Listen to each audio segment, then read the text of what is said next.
আসসালামু আলাইকুম, my name is আলামিন খান। আমরা 1971 সালে স্বাধীন হই নাই, বরং পরাধীন হয়েছি ভারতের কাছে।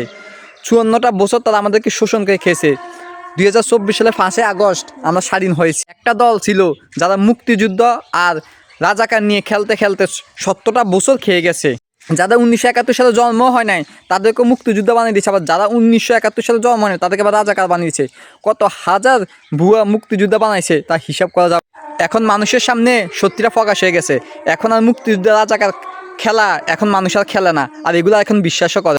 যারা দেশ স্বাধীন করছে তারা আমাদেরকে এসে স্বাধীনভাবে যাতে আমরা চলতে পারি, স্বাধীনভাবে কথা বলতে পারি, স্বাধীনভাবে নিজের মানে মনের কথা প্রকাশ করতে পারি এজন্য। আর আমাদের বাংলাদেশের মানুষরা সে স্বাধীনতা নিয়ে তারা রাজনীতি করে। এই রাজনীতি বন্ধ করতে হবে। এই রাজনীতি বাংলা মাটিতে আর চলবে না। আর যারা করতে আসবে তাকে উগতে ফেলে দিতে হবে। বাংলাদেশের গতিতে চলবে। কোনো ভারতের দালালি আর বাংলাদেশের মাটিতে চলবে না।